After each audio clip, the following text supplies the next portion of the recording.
ओम शांति। 15 सितंबर 2021 प्रातः मुरली। आज बाबा ने कहा, मीठे बच्चे, अभी तुम अमरलोक की यात्रा पर हो। तुम्हारी यह बुद्धि की रूहानी यात्रा है जो तुम सच्चे सच्चे ब्राह्मण ही कर सकते हो। प्रश्न है, अपने आप से व आपस में कौन सी वार्तालाप करना ही शुभ सम्मेलन है? उत्तर है, अपने आप से बातें करो कि हम आत्मा अब इस पुराने छीछी शरीर को छोड़ वापस घर जाएंगे। यह तन कोई काम का नहीं है, अब तो बाबा के साथ जाएंगे।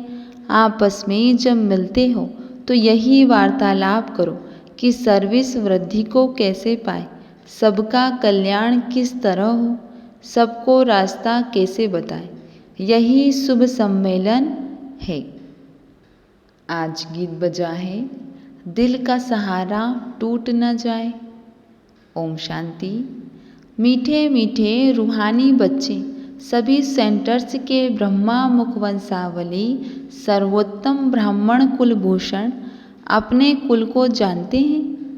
जो जिस कुल के होते हैं वह अपने कुल को जानते हैं, चाहे कम कुल वाले हो व अच्छे कुल वाले हो।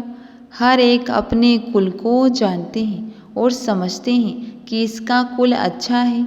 कुछ कहो, कुल कहो व जाति कहो, दुनिया में तुम बच्चों के सिवाय और कोई नहीं जानते कि ब्राह्मणों का ही सर्वोत्तम कुल है। पहला नंबर कुल कहेंगे तुम ब्राह्मणों का। ब्राह्मण कुल अर्थात ईश्वरीय कुल। पहले हैं निराकारी कुल, फिर आते हैं साकारी सृष्टि में। सूक्ष्म वतन में तो कुल होता ही नहीं, ऊंचते ऊंचा साकार में है तुम ब्राह्मणों का कुल। तुम ब्राह्मण आपस में भाई बहन हो। बहन और भाई होने कारण विकार में जा नहीं सकते। तुम अनुभव से कह सकते हो कि यह पवित्र रहने की बड़ी अच्छी युक्ति है। हर एक कहते हैं हम ब्रह्मा कुमार कुमारी हैं, शिववंशी तो सब है। फिर जब साकार में आते हैं तो प्रजापिता का नाम होने कारण भाई बहन हो जाते हैं। प्रजापिता ब्रह्मा है तो जरूर रचता है, एडॉप्ट करते हैं। तुम कुख वंशावली नहीं हो, तुम मुख वंशावली हो। तो मनुष्य कुख वंशावली है और मुख वंशावली का अर्थ भी नहीं जानते। मुख वंशावली अर्थात एडॉप्टेड बच्चे, कुल वंशावली अर्थात जन्म लेने वाले। तुम्हारा यह जन्म अलौकिक है। बाप को लौकिक, अलौकिक, पारलौकिक कहा जाता है। प्रजापिता ब्रह्मा को अलौकिक बाप कहा जाता है। लौकिक बाप तो सभी को है, वह तो कॉमन है। पारलौकिक बाप भी सभी का है। भक्ति मार्ग में तो है भगवान, है परमपिता सभी कहते रहते हैं, परंतु इस बाबा अर्थात प्रजापिता ब्रह्मा को कभी कोई पुकारते नहीं है। यह बाबा भी होता है ब्राह्मण बच्चों का। उन दोनों को तो सब जानते हैं, बाकी ब्रह्मा में मूंझ पड़ते हैं, क्योंकि ब्रह्मा तो है ही सूक्ष्म वतन में, यहाँ तो दिखाते नहीं है। चित्रों में भी ब्रह्मा को दाढ़ी मूछ वाला दिखाते हैं, क्योंकि प्रजापिता ब्रह्मा यहाँ सृष्टि में है। सूक्ष्म वतन में तो प्रजा रची नहीं रह सकते, यह भी किसकी बुद्धि में नहीं आता। यह सब बातें समझाते हैं। यह रूहानी यात्रा भी गाई हुई है। रूहानी यात्रा वह जहाँ से फिर लौट नहीं आना है। दूसरी आत्मा यात्राएं तो सब जन्म जन्मांतर करते रहते और जाकर लौट आते हैं, वह है जिस्मानी यात्रा। यह तुम्हारी है रूहानी यात्रा। इस रूहानी यात्रा करने से तुम मृत्यु लोक में नहीं लौटते हो। बाप तुमको अमरलोक की यात्रा सिखलाते हैं। वह कश्मीर तरफ अमरनाथ की यात्रा पर जाते हैं। वह कोई अमरलोक नहीं है। अमरलोक एक है आत्माओं का, दूसरा है मनुष्यों का, जिसको स्वर्ग अथवा अमरलोक कहते हैं। आत्माओं का है निर्वाण धाम। बाकी अमरलोक सतयुग और मृत्यु लोक है कलयुग, और निर्वाण धाम है शांति लोक। जहाँ आत्माएं रहती हैं। बाप कहते हैं तुम अमरपुरी की यात्रा पर हो। पैदल जाने की वह शारीरिक यात्राएं हैं, यह है रूहानी यात्रा। जो सिखलाने वाला एक ही रूहानी बाप है और एक ही बार आकर सिखलाते हैं। वह तो जन्म जन्मांतर की बात है। यह है मृत्यु लोक के अंत की यात्रा। यह तुम ब्राह्मण कुलभूषण ही जानते हो। रूहानी यात्रा अर्थात याद में हो, गाया भी जाता है, अंतमति सो गति। तुमको याद आता ही है बाबा का घर। समझते हो कि अब नाटक पूरा होता है। यह पुराना वस्त्र, पुराना तन है। आत्मा में खाद पड़ने से शरीर में भी खाद पड़ती है। जब आत्मा पवित्र बनती है तो हमको शरीर भी पवित्र मिलता है। यह भी तुम बच्चे समझते हो। बाहर वालों तो कुछ नहीं समझते। तुम देखते हो कि कोई कोई समझते भी है, कोई की बुद्धि में यह ज्ञान नहीं है। समझने वाला होगा तो जरूर किसको समझाएगा। मनुष्य जब यात्रा पर जाते हैं तो पवित्र रहते हैं, फिर घर में आकर अपवित्र बनते हैं। मास 2 मास पवित्र रहते हैं। यात्रा की भी सीजन होती है। सदैव तो यात्रा पर जा नहीं सके। ठंडी व बरसात के समय कोई जा न सके। तुम्हारी यात्रा में तो ठंडी व गर्मी की कोई बात नहीं। बुद्धि में खुद समझ सकते हो कि हम जा रहे हैं बाप के घर। जितना हम याद करते हैं उतना विकर्म विनाश होते हैं। बाप के घर में जाकर फिर हम नई दुनिया में आएंगे। यह बाबा ही समझाते हैं। यहाँ भी नंबरवार बच्चे हैं। वास्तव में यात्रा को भूलना नहीं चाहिए, लेकिन माया भुला देती है। इसीलिए लिखते भी हैं बाबा आपकी याद भूल जाती है। अरे याद की यात्रा जिससे तुम एवर हेल्दी वेल्दी बनते हो, ऐसी दवाई को तुम भूल जाते हो। वह यह भी कहते हैं कि बाप को याद करना तो बड़ा ही सहज है। अपने साथ बातें करनी होती है कि हम आत्मा पहले सतो प्रधान थी, अब तमो प्रधान बन गई है। अब शिव बाबा हमको युक्ति तो बहुत अच्छी बताते हैं, बाकी अभ्यास करना है। आंखें बंद कर विचार नहीं किया जाता। बाबा ने एक्ट करके दिखाई है। ऐसे अपने साथ बातें करो कि हम सतो प्रधान थे, हम ही राज्य करते थे। वह दुनिया गोल्डन एज थी, फिर सिल्वर, फिर कॉपर और आयरन एज में आ गए हैं। अब आयरन एज का अंत है, तब बाबा आया हुआ है। बाबा हम आत्माओं को कहते हैं कि मुझे याद करो और अपने घर को याद करो। जहाँ से आए हो तो फिर अंतमति सो गति हो जाएगी। तुमको वहाँ ही जाना है। यह युक्ति बाप बतलाते हैं कि सवेरे उठकर अपने से बातें करो। बाबा एक्ट करके दिखाते हैं कि हम भी सवेरे उठ विचार सागर मंथन करता हूँ। सच्ची कमाई करनी चाहिए। सुबह का साईं, तो उस समय साईं को याद करने से तुम्हारा बेड़ा पार हो जाएगा। बाबा जो करते हैं, जैसे करते हैं, वह बच्चों को भी समझाते हैं। इसमें खिटपिट की बात नहीं। यह कमाई की बहुत अच्छी युक्ति है। अल्फ को याद करने से बे की बादशाही तो मिल जाएगी। बच्चे जानते हैं हम राजयोग सीख रहे हैं। बाबा बीज रूप है, नॉलेज फूल है, तो हम भी झाड़ को पूरा समझ गए हैं। यह भी मोटे रूप में नॉलेज है। आदि में यह झाड़ कैसे वृद्धि को पाता है, फिर कैसे उनकी आयु पूरी होती है। और झाड़ तो तूफानों आदि के लगने से गिर जाते हैं, परंतु इस मनुष्य सृष्टि का झाड़ पहले फाउंडेशन देवी देवता धर्म प्राय लोप हो जाता है। यह भी होना है। यह जब गुम हो जाए तब कहा जाए कि एक धर्म की फिर से स्थापना और अनेक धर्मों का विनाश। कल्प कल्प यह धर्म प्राय लोप होता है। आत्मा में खाद पड़ जाती है तो जेवर झूठा हो जाता है। बच्चे समझते हैं हमारे में खाद थी। अब जब हम स्वच्छ बनते हैं तो औरों को रास्ता बताते हैं। दुनिया तो तमो प्रधान है, पहले सतो प्रधान।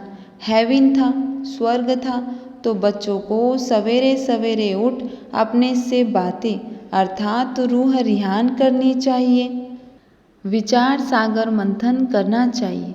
फिर किसको समझाना होता है कि यह 84 जन्मों का चक्र है।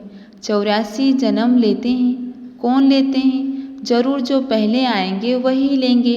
बाप भी भारत में आते हैं, आकर 84 का चक्र समझाते हैं। बाप कहाँ आए हैं यह भी नहीं जानते। बाप आकर अपना परिचय खुद देते हैं।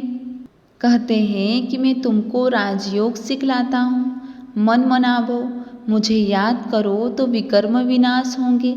ऐसी समझानी कोई दे न सके।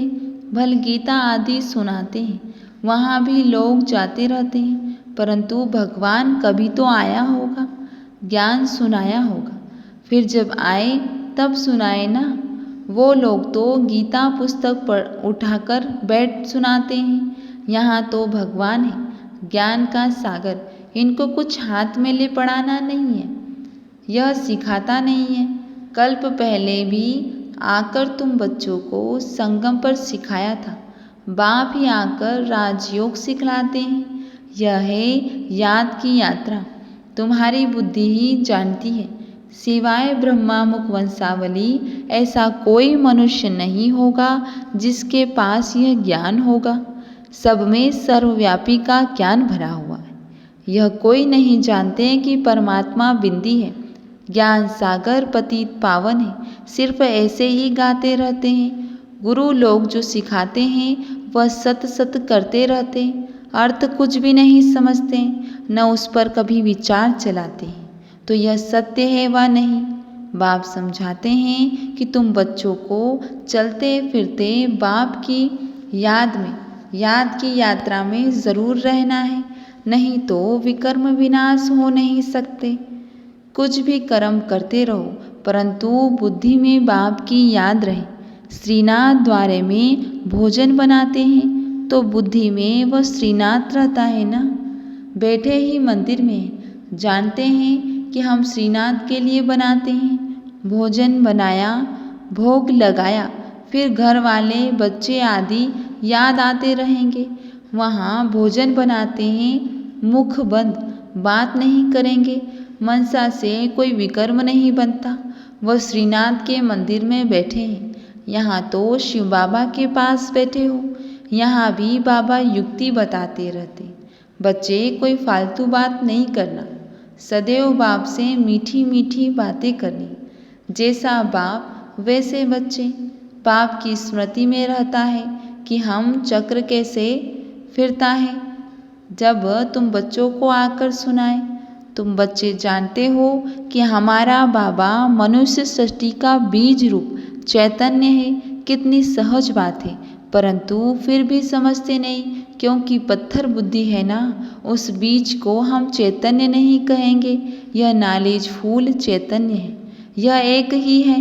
वह बीज तो अनेक प्रकार के होते हैं। भगवान हो कहा जाता है, मनुष्य सृष्टि का बीज रूप तो बाप हो गया ना। आत्माओं का बाप परमात्मा है, तो सभी ब्रदर्स ठहरे, भाई भाई ठहरे। बाप भी वहाँ रहते हैं जहाँ तुम आत्माएं निवास करती हो। निर्वाण धाम में बाप और बच्चे रहते हैं। इस समय तुम प्रजापिता ब्रह्मा की संतान, भाई और बहन हो, इसीलिए कहलाते हो शिववंशी ब्रह्मा कुमार कुमारियाँ। यह भी तुमको लिखना है कि हम ब्रह्मा कुमार कुमारियाँ भाई बहन हैं।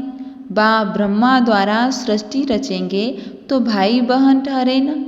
कल्प कल्प ऐसे ही क्रिएट करते हैं, एडॉप्ट करते जाते हैं। मनुष्य को प्रजापिता ब्रह्मा नहीं कहा जाता। भल बाबा कहते हैं, परंतु वह है हद का। इनको प्रजापिता कहेंगे क्योंकि बहुत प्रजा है, अर्थात ढेर बच्चे हैं। तो बेहद का बाप बच्चों को सभी बातें बैठ समझाते हैं। यह दुनिया बिल्कुल बिगड़ी हुई छी है। अब तुमको वाह वाह की दुनिया में ले जाते हैं। तुम्हारे में भी बहुत है जो भूल जाते हैं। अगर यह याद हो तो बाप की याद में रहे और गुरु भी याद रहे कि अब वापस जाना है। पुराना शरीर छोड़ देंगे, क्योंकि यह तन अब काम का नहीं है। आत्मा अब पवित्र होती जाती है तो शरीर भी पवित्र होना है। आपस में ऐसी ऐसी बातें बैठ करनी है। इसको कहा जाता है शुभ सम्मेलन, जिसमें अच्छी अच्छी बातें हों।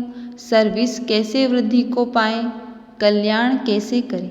उन्हों का तो छीछी सम्मेलन है, गपोड़े मारते रहते हैं। यहाँ गपोड़े आदि की बात नहीं, सच्चा सच्चा सम्मेलन इसे कहा जाता है। तुमको यह कहानी सुनाई है कि यह कलयुग है, सतयुग को स्वर्ग कहा जाता है।